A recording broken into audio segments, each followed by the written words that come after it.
Voilà, bonjour, je pense ne pas avoir salué tout le monde, alors je le fais maintenant.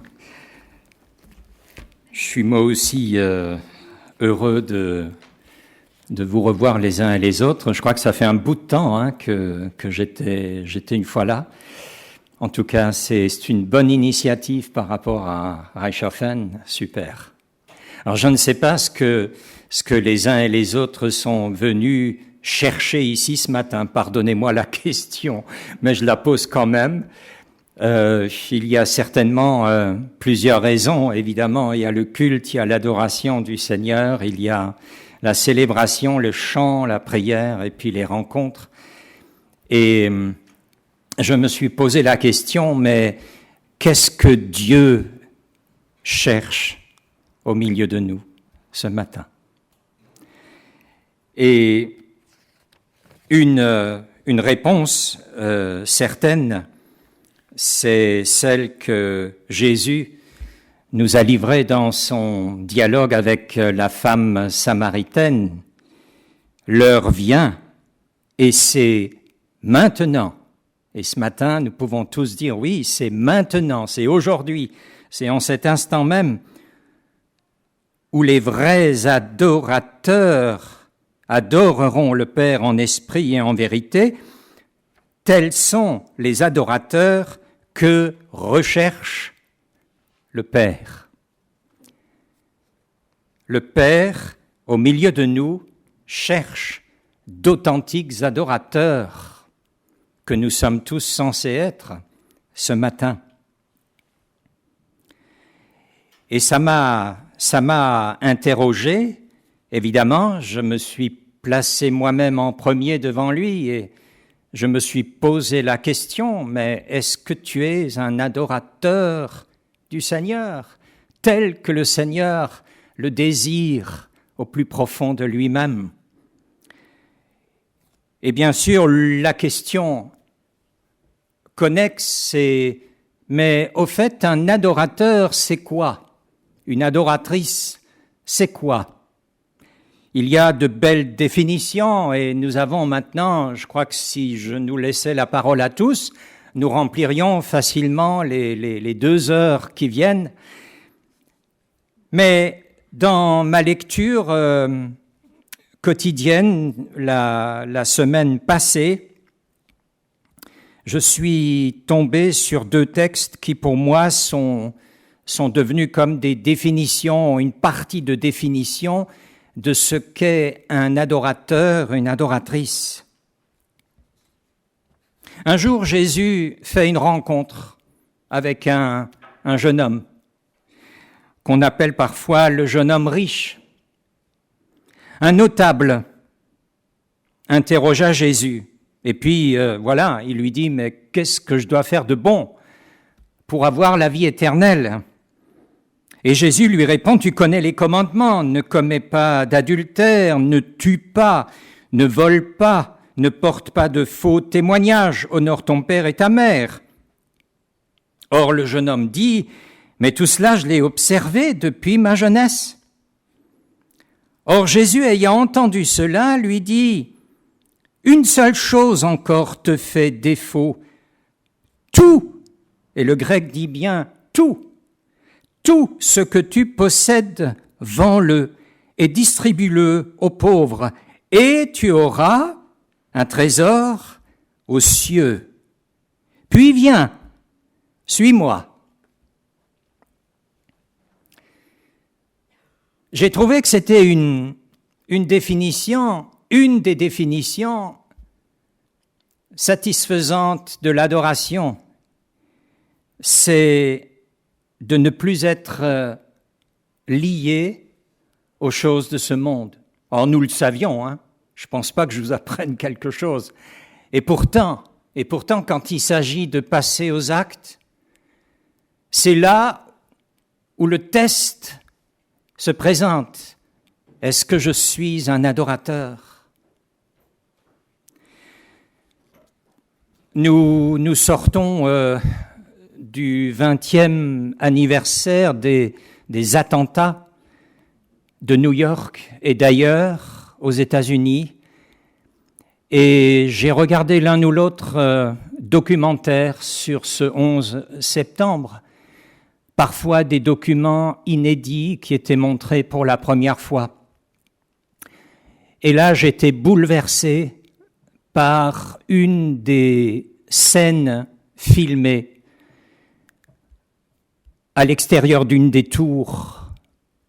Un homme qui s'agrippe de toutes ses forces au-delà du 80e étage à un morceau de mur. La hauteur avait été soufflée par l'explosion donc d'un des avions. Et la personne qui a filmé ça a fait un gros plan. Et donc on voyait cet homme, chemise blanche, pantalon noir, le visage on l'a pas vraiment vu, mais cet homme était agrippé. Et puis tout d'un coup, il glisse tout doucement, il s'affaisse et il lâche. Et on le voit tomber d'une masse. Il écarte les bras, il écarte les jambes, et c'est comme ça qu'il tombe. Alors pourquoi évoquer ce drame maintenant? Ça m'a fait penser intérieurement, cet homme, il n'avait pas beaucoup de choix entre le fait d'être brûlé vif et le fait de tomber et de mourir en un instant. Le choix était vite fait peut-être pour lui, mais il a quand même cherché à résister, à s'agripper, et puis il a lâché prise. Un adorateur, c'est quelqu'un qui apprend à lâcher prise et à lâcher ce à quoi il est probablement le plus attaché. Pour cet homme, c'était la vie, mais il a compris que non, il valait mieux lâcher. Et pour nous aussi, quand on lâche, c'est là que toujours la mort à soi-même peut commencer, à condition de lâcher prise. Dans ce sens, et dans le domaine tout à fait matériel, qui nous aide à discerner si nous sommes des adorateurs en esprit et en vérité, il y a bien sûr l'exemple saisissant de cette femme que Jésus loue dans le temple de Jérusalem, là où il y a, dans cette fameuse cour, les différents troncs à offrande. Jésus vit une veuve nécessiteuse jeter 2 leptes dans le trésor. Et il dit, en vérité, je vous dis, la veuve, la pauvre, a jeté plus que tous, car tout ceci, c'est de leur superflu qu'ils ont jeté dans les offrandes, mais elle, c'est de son indigence. Tout ce qu'elle avait pour vivre, elle l'a jeté. C'est un texte qui est très proche du texte grec et il n'est pas question pour elle de l'avoir déposé, de l'avoir posé, voilà, avec beaucoup de politesse et de, voilà, elle a jeté. C'est le verbe, un verbe fort, qui signifie quelque part aussi se débarrasser. Et j'ai vu dans ce geste résolu de cette femme qui n'avait pas grand-chose, mais c'est tout ce qu'elle avait pour vivre, c'est ce que Jésus dit. Et nous remarquons que Jésus ne dit pas à ses disciples, bon, elle n'aurait pas dû faire ça, parce que qu'est-ce qui lui reste maintenant? Non, il a loué cette femme. Et la promesse qu'il avait faite au jeune homme, et tu auras un trésor dans le ciel, eh bien cette promesse est réalisée pour cette femme, et certainement qu'elle a eu toute l'aide après ça dont elle avait besoin. Mais quand il est dit qu'elle a jeté, les autres aussi ont jeté dans l'offrande, mais de leur superflu. Ça, j'en ai pas besoin. Mais elle a jeté tout ce dont, humainement parlant, elle avait besoin. Mais elle s'est débarrassée de tout ce qui aurait pu faire blocage dans sa vie d'adoratrice. Il y aurait d'autres exemples à citer, mais je crois que David aussi était un authentique adorateur quand il écrivait au psaume 16 « Mon Seigneur, c'est toi mon bien, il n'y a rien au-dessus de toi. En toi, j'ai tout mon plaisir. » Et il ajoute en désignant les infidèles autour de lui, les incroyants, il dit « leurs idoles pullulent et on se rue à leur suite ». Il y a là une opposition nette entre l'adoration et l'idolâtrie. Et il est intéressant de voir qu'en hébreu, le mot « idole » ici, ce n'est pas le mot « idole », ça désigne les idoles, mais littéralement c'est « leurs infirmités pullulent ». Tout ce que je pense garder pour moi, parce que c'est une sorte de sécurité, de quelque chose qui favorise le bien-être dans ma vie, en fait, ça me rend infirme dans ma relation avec le Seigneur. Alors vous comprenez que je ne suis pas là à pointer du doigt, hein. Je me pointe en disant tout ça, mais je bénis Dieu pour cette prise de conscience. Pour moi, ça a vraiment été comme une révélation de la part du Seigneur, et je me suis senti poussé ce matin à en parler aussi avec vous.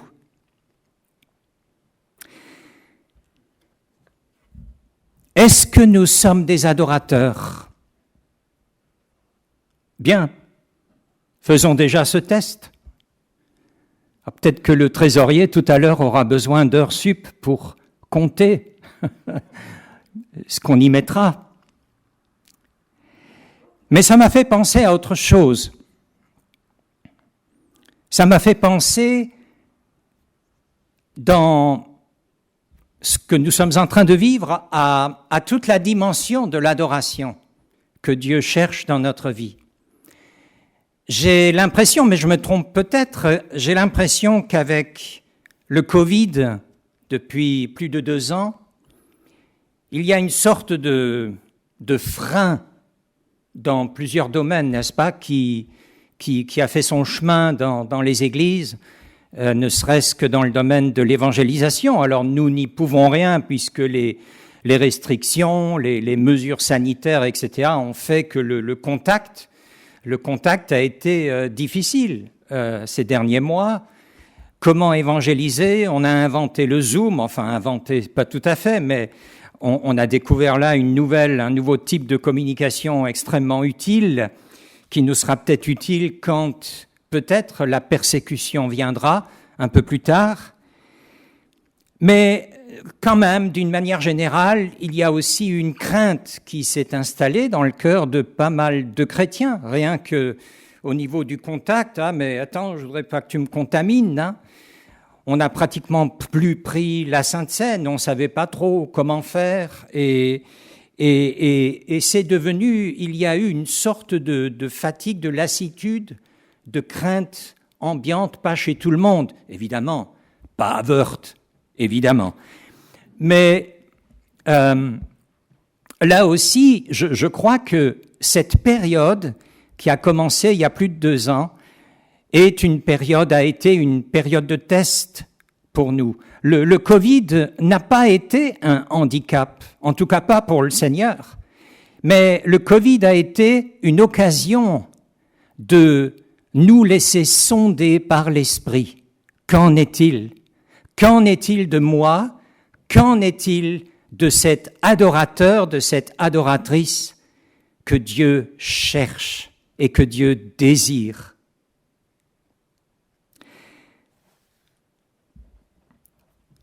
Nous avons commémoré hier le 20e anniversaire, un triste anniversaire. J'ai pensé à un autre anniversaire qui s'est passé il y a exactement 100 ans, 1921. Je ne sais pas si ça dit quelque chose à quelqu'un. Dans le domaine spirituel, dans le domaine de l'Église de Jésus-Christ, 1921. C'est l'année où, dans un petit coin du sud de la France, plus précisément, alors vous allez tiquer maintenant, dans le département de la Drôme. Quelques-uns, alors en l'occurrence c'était des pasteurs réformés, quelques-uns se sont laissés examiner sur la base des Écritures par le Seigneur, par l'Esprit du Seigneur. Et ces quelques-uns ont découvert, se sont rendus compte, ont pris conscience de leur pauvreté spirituelle. Oh, ils avaient fait les études, ils avaient les diplômes en poche, ils avaient les capacités d'animer des cultes, d'animer toutes sortes de choses. Mais leur cœur n'était pas celui d'un adorateur. Il est vrai qu'à l'époque, 1921, c'était 3 ans après la fin de la Grande Guerre, où tellement d'hommes sont restés sur les champs de bataille, y compris beaucoup de prêtres et de pasteurs et de membres d'église. Et l'hécatombe de 14-18 a laissé les églises, et notamment dans cette région-là de France, dans la Drôme, quasiment désertées. Et un peu comme chez vous, le Covid, mais c'est pas comparable évidemment, mais quand même il y a un tout petit parallèle à faire, eh bien ces quelques-uns ont commencé à se réunir. Ils ont désiré au fond d'eux-mêmes devenir ces adorateurs que Dieu cherche et pour qui Dieu est Dieu, pour qui le royaume de Dieu est ce qu'il y a fondamentalement et en permanence à rechercher avant toute autre chose. Et ils ont commencé à étudier les récits bibliques, notamment le livre des rois, des chroniques, où on assiste à des réveils spirituels. Ils ont étudié l'histoire de l'Église pour jeter un coup d'œil sur ces périodes extraordinaires de réveil qui se sont passées. Et surtout, en 1921, ils ont prié. Et il y a ici ce témoignage de l'un de ces pasteurs qui a vécu ces moments. Nous criâmes au Seigneur, nous le suppliâmes de prendre en pitié nos églises, nous nous humiliâmes pour elles et pour nos pauvres ministères, incapables de remédier apparemment à une situation sans issue. Nous le suppliâmes d'ouvrir les écluses du ciel et de répandre d'en haut l'esprit qui fait revivre les ossements desséchés. Allusion à Ézéchiel 37. Le réveil.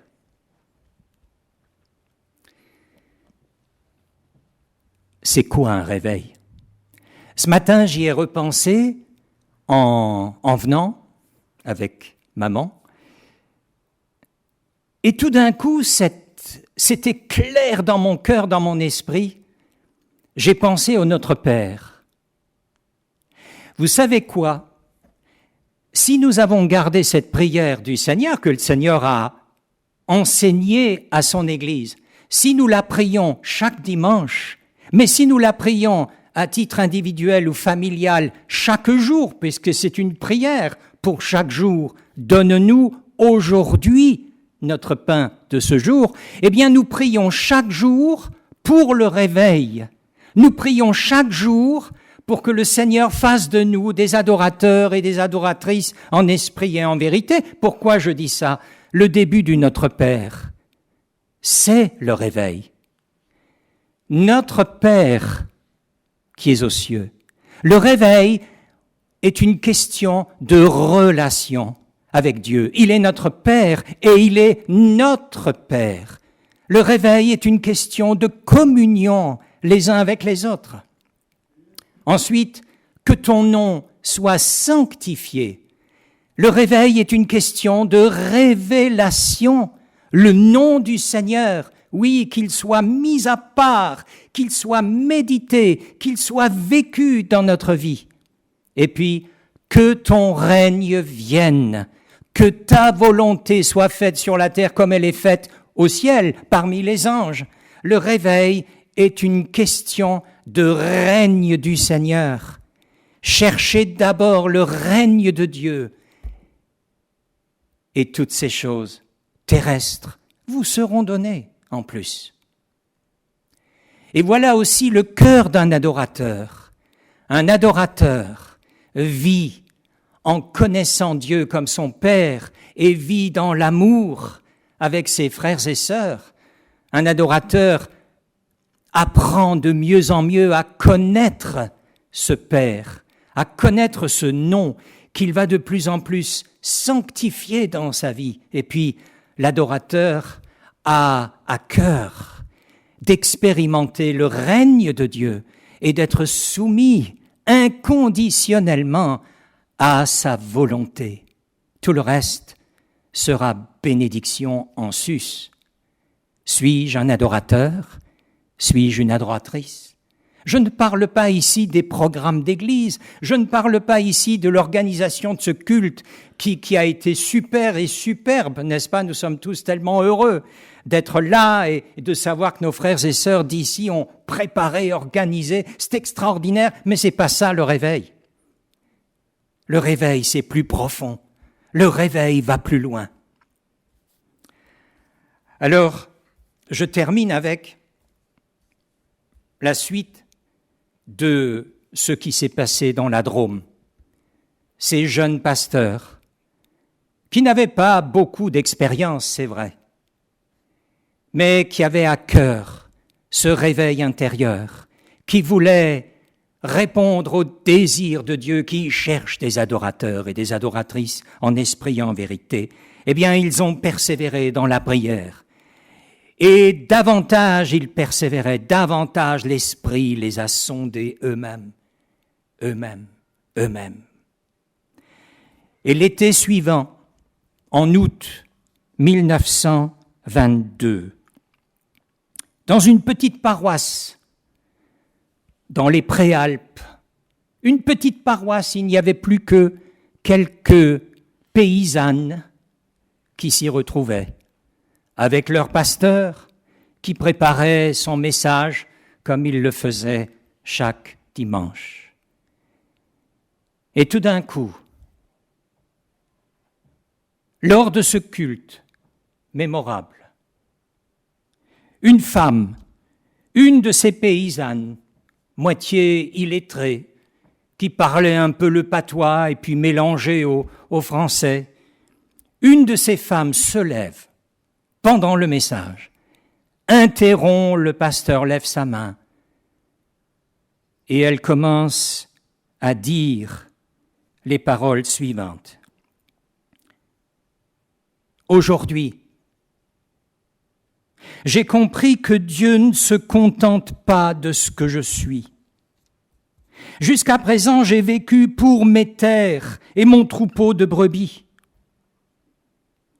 Je prends l'engagement de mettre Dieu à la première place dans ma vie et dans mes affaires. Je sais que le reste viendra après. Dieu d'abord. C'était le mot d'ordre de ce qui allait devenir un des réveils les plus extraordinaires qui a secoué la France de 1922 à 1939. Et je me souviens, j'étais à l'école biblique de Nogent, et il y avait plusieurs personnes qui venaient du département de la Drôme. Il y avait aussi l'épouse de Jules Marcel Nicole, pour les anciens parmi nous qui ont connu Monsieur Nicole, directeur de l'Institut. Sa femme venait du département de la Drôme et elle avait des souvenirs tout frais qu'elle aimait raconter aux étudiants que nous étions.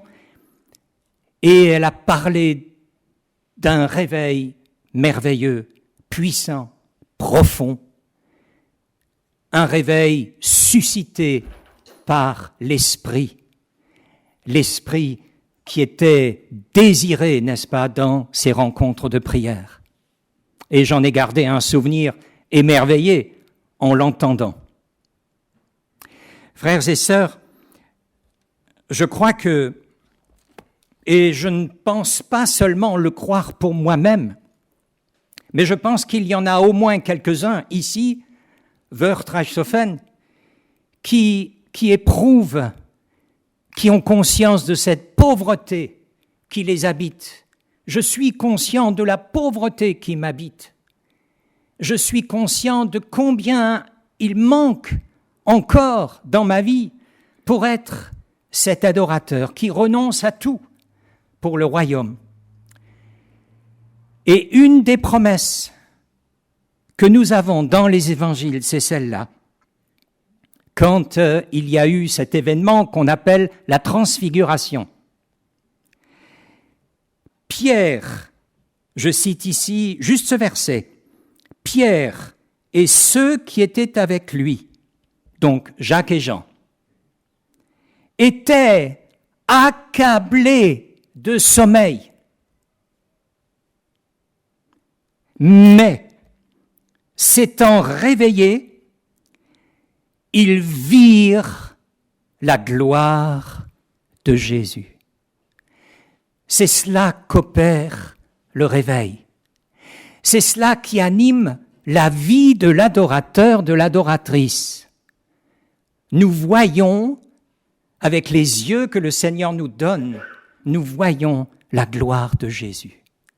Et je pense, et je termine par là, je pense encore à cette autre scène dans la Bible, lorsque le temple de Salomon est achevé, lorsque les prêtres sont là, lorsque la fête bat son plein, l'inauguration extraordinaire. Mais tout d'un coup, le texte raconte que plus aucun prêtre, plus aucun officiant ne pouvait faire quoi que ce soit parce que soudain la gloire du Seigneur était là. Personne n'a plus pu travailler. Frères et sœurs, je crois que le réveil nous emmène dans ce que j'appellerais, dans le cas de ces prêtres qui ne savaient plus, qui ne pouvaient plus, qui devaient s'arrêter de travailler. Le réveil, c'est l'entrée dans le repos du Seigneur. Le réveil, c'est la place à nouveau attribuée à Dieu, qui seul, finalement, c'est vrai, se servant de nous, mais qui seul réalise son œuvre glorieuse. Alors je dirais, s'il n'y en a que 2 ou 3 ici, qui savent que le Seigneur les a appelés ce matin, je les encourage, je t'encourage à vous réunir à 2, à 3, peut-être à former des petits groupes, peu importe, et à commencer à prier jusqu'à ce que le Seigneur vienne. Prions un instant. Notre Dieu, c'est vrai, je crois que ce matin tu es venu, tu es parmi nous pour chercher des adorateurs en esprit et en vérité. Et quel bonheur nous pouvons être ces adorateurs, ces adoratrices. Mais nous avons aussi conscience de notre pauvreté spirituelle, de nos besoins intérieurs. Nous avons besoin de lâcher prise. Nous avons besoin de nous abandonner à toi, de retrouver le premier amour, de chercher d'abord les affaires du royaume. Alors, Seigneur, notre Dieu, toi qui nous as rachetés par ton précieux sang, qui a fait de nous tes fils et tes filles, aie pitié de nous et suscite en nous ce désir ardent. Oui. Oh, nous t'en bénissons. Nous t'en bénissons au nom de Jésus-Christ. Amen.